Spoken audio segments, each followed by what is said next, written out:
Hey everyone, and welcome to today's episode 3 of the PCS Like a Pro Show. I am your host, Megan Harless, and today we're just going to chat about some things that you need to know that you may not know, some other topics of, how do you advocate for yourself? How do you, go through that process of knowing what it is you need to know, and how do you make that, better for yourself?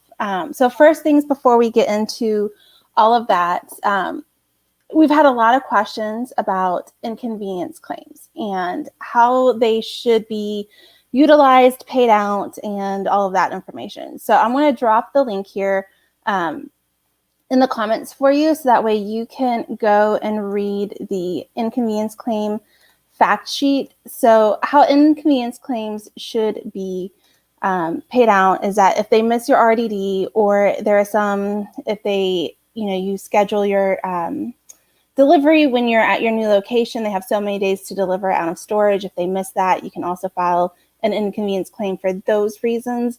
But if you have 7 days of per diem, it's meals and incidentals per diem for the service member only. So you can have that for up to 7 days.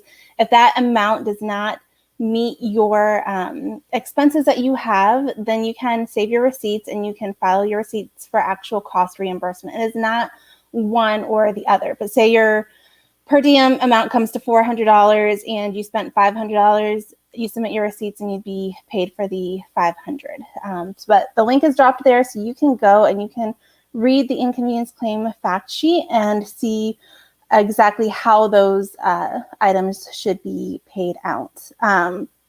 We're going to go ahead and get into just talking about what it is we're going to talk about today.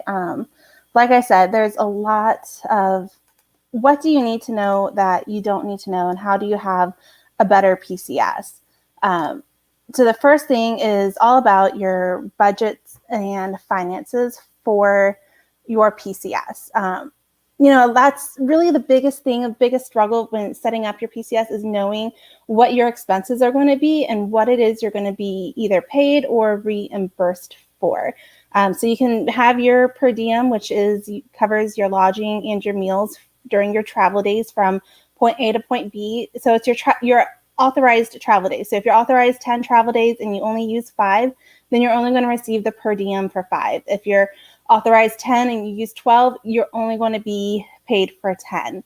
I'm sorry, my husband's calling me, y'all.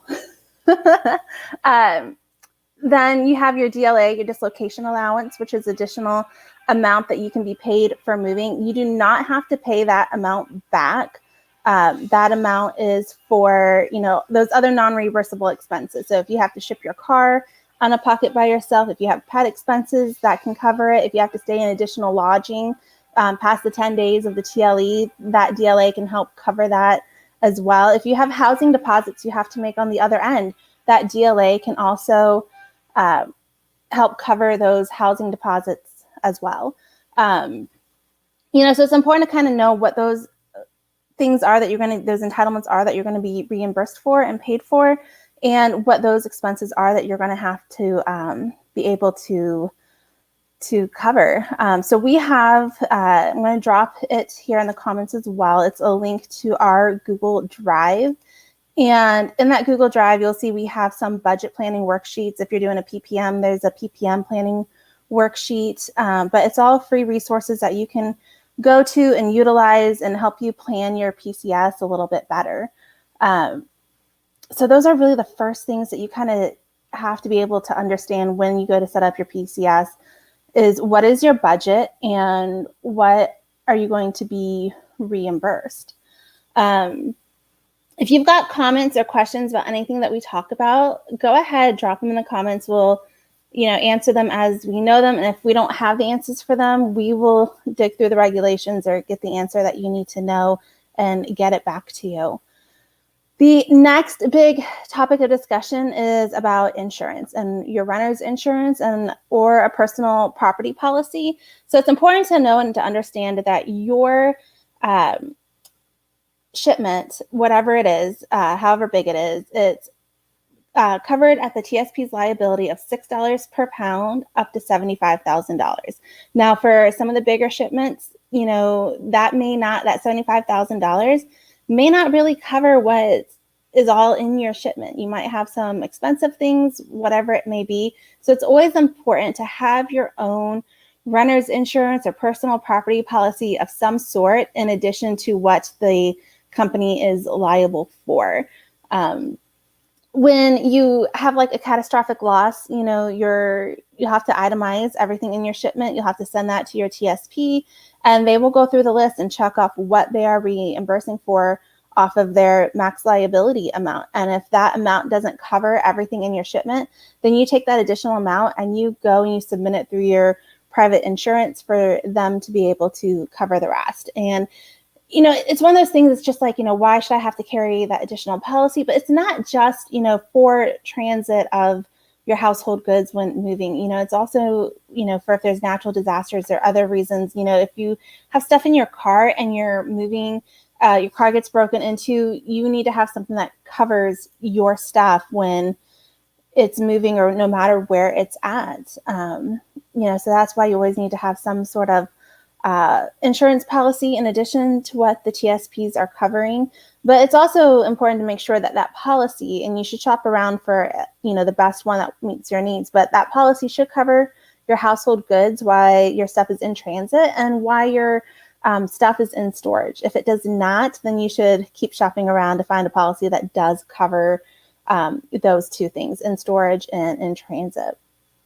The next thing is about having your own inventory. So that link that we dropped that goes to the Google Drive, you will find in there, we have a Excel spreadsheet that has, a template for a household goods inventory that you can do. I have my own inventory of what it is we own. The important thing to have about that is that, should a box come up missing, you're not sitting there trying to figure out what all was in that box. Again, the TSP's liability coverage is $6 per pound up to $75,000, and they can do a constructive cost on that box. They figure it as 7 pounds per cubic foot. And they have the size of the box that's written on your inventory sheet. So let's just take a small book box, for instance. If you can't itemize what's in that box, it's 1.5 cubic feet. So times the 7 pounds times the $6, you're only going to be reimbursed $63 for that small book box. And that box might hold, items that are more than $63. So it's important to be able to know what you have, and having your own inventory allows you to be able to know what it is that's missing by process of elimination for what shows up versus what doesn't. Again, it's also those insurance purposes of if you have to, file, with your private insurance for, a tornado or a flood or whatever it is, you have to itemize your items for those types of claims as well. So if you already have one now before any of that happens, it makes that process so much smoother. And it is time consuming to set up your own inventory at the beginning, but once you have it, it's very easy to update, and it's not so time consuming to update it as, you add things or you remove things from your home. But it is important to know what it is you own. At a minimum, you should have an inventory of your high value items, those sentimental items, and those things that mean a lot to you. And the great thing about an inventory is you get to be as detailed with it as you want to be. So if you don't want to list, every pair of pants that you own and every shirt that you own, you can say I have 10 pairs of size 8 jeans from, Target or whatever it is. You don't have to itemize it as, you make it as detailed as you want it to be, basically. But it's always a good idea just to have your own inventory for those reasons. As you're making your inventory, it's also important to be able to take pictures of your items and be able to take videos of some items as well. The important thing about this is that it gives you a physical reference of the condition of your items. So I have my grandmother's antique hutch, and so every move, I always take new updated pictures of it. It goes to show that, I own the item, it's in my house, but it also shows the current condition of the item too. It seems like it may be another weird thing going around and photographing everything in your home. And so an easy way to get around doing that, just open up your kitchen cabinets and snap a picture. You don't need to take a picture of every individual plate that you own. Open up the drawers, snap a picture of that. You don't need to take a picture of every single spoon that you own. Your living room, your bedroom, whatever room it is, stand in the middle, snap a picture, turn a little bit, snap another picture. So you end up, or take a panoramic picture, but that way you have a photo of some sort of your items. Videos, I know some people that do a video of their home, they walk through and they show different things. A lot of people will do videos of their electronics to show that they are working prior to their move, which is always a good practice to do. So in addition to making your own inventory, include in that also your pictures and videos as well. The next thing is to, this gets into more of how do you advocate for yourself with things. So have a game plan for how you want your home to be packed. Y'all, for some reason, my computer is not charging. And it's going to die on me in a minute. Hold 1 second, y'all. Okay, we are back, and we're not going to lose this. Technology, we love it and we hate it. It happens.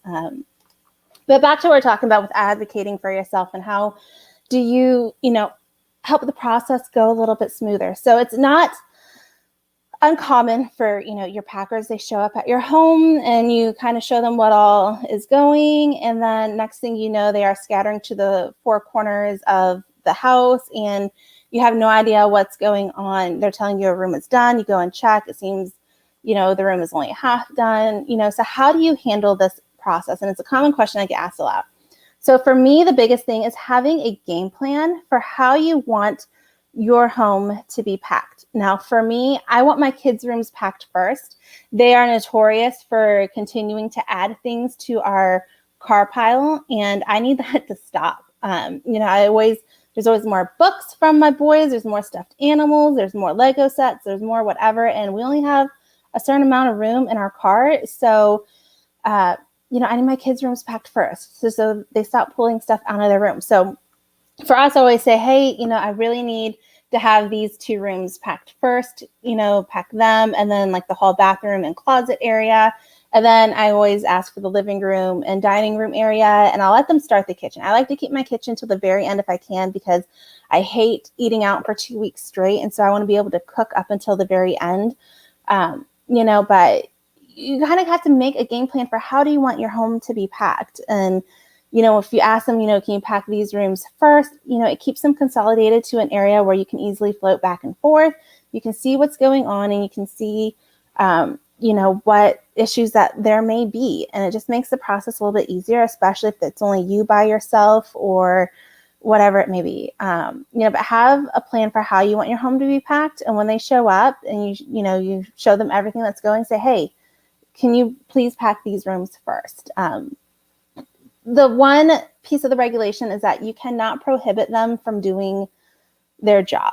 So if they show up with 5 packers and you want them to pack a tiny bedroom, they're probably not going to be able to do that. They're probably going to want to start multiple rooms. So that's why I always say have a game plan for what kind of order do you want to have your home packed in. The kids' rooms first, the hall items, and then we have an open floor plan. So the dining room, living room, kitchen can happen at the same time because I can easily see what is going on. And then usually either the second day or third day, depending on how many packers we have and how efficiently they work, me and my husband will then split. He'll usually go to the garage and then I'll go to the master bedroom and have those kind of done last. But have that game plan for how you want your home packed and ask them to do it. Most of them, in my experience, will be happy to pack which room you need packed first and pack whatever room you need packed last. So nothing wrong with being able to ask them that. The next part of being able to help advocate for yourself is really knowing what the regulations are, and being able to easily access them and pull them up and utilize them. So if you're in our group, we have all the regulations posted in the files tab, so you can easily go reference, find them. We keep them updated, so anytime there's a new one that comes out or a new version, it gets posted there, so you don't have to go through Google and try to figure out if it's the most recent one or not. So it's all posted in our group in that files tab. But it's knowing the regulations and knowing what you can do. If something doesn't feel right to you, if something feels wrong, if you don't think something should be done in a certain way, you can ask them to stop. You can ask them to stop, ask them to take a break, and you can call your move coordinator, call your local office. You can jump into the group and ask a question or go look up the regulations to see what it says, and then, talk to them and try to work it out. The biggest complaints we hear is just, I didn't know what to do. And, it felt wrong, but I didn't know how to back it up. And that's where you can ask them to stop, make a phone call, and just, ask the questions. A lot of times if it doesn't feel right, it probably isn't, so just stop them, ask them, call your move coordinator, call your local office, ask in the group, and we can easily get you the regulations you need to know to kind of help you. The biggest ones we hear about is the high value. A lot of companies, we get some crews that say, things that are only worth $2,000 can go on the high value. Only things that cost over $5,000 can go on the high value, and all of that is wrong. There's certain regulations that govern high value and what can go on it. So we've got that in the group, but we're happy to help and assist. But knowing the regulations, the big ones I always say that you need to know is the DTR Part 4 Appendix B, which is the tender of service, the DTR Part 4 Attachment K1, which is it's your move document. You hear all the time, our transportation offices will say, go read that. It tells you your responsibilities. So you should know that one as well. The claim liability business rules, we have that in the group that governs how claims should be handled. And then the JTR Chapter 5, that is one that covers all your financial entitlements and things for your PCS. So those would be the ones I say that you need to know, or at least be able to easily reference. If you're upcoming on a PCS, take a moment and read through them and see what they say and what you should know. Then the last thing that we're going to talk about really is knowing who to call if you have those issues that come up. You go through the regulations, and you say, hey, it says this is what should be done, and they try to push back on it. Well, who do you call if you have an issue? So the first places you should call should be your move coordinator. Now, your move coordinator works at your assigned TSP. That's the person that you call when you have issues, questions. They should be contacting you to check in on your move.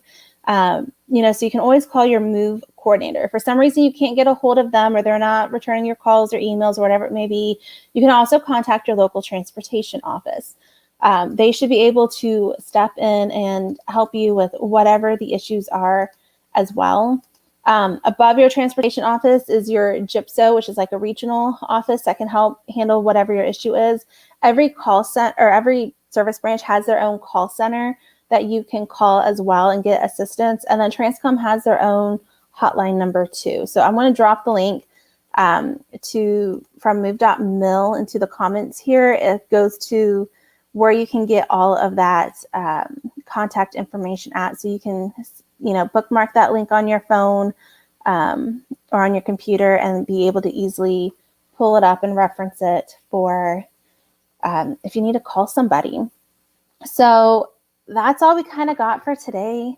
I know it was quick. There was a lot of information thrown at you. It happens, but we're here to help you and to guide you through your PCS. So if you've got questions, don't forget to join the group. Leave them in the comments below. I'll come back and check on them, and we'll get answered what you need to have answered. And I hope that this helps you be more prepared about what you need to know for your PCS, preparing yourself, and how to also help advocate for yourself. So join us back next week. Next week, I've got a really cool guest coming on. We're going to talk about some different things. But until then, happy PCS, and hope you all have a great day.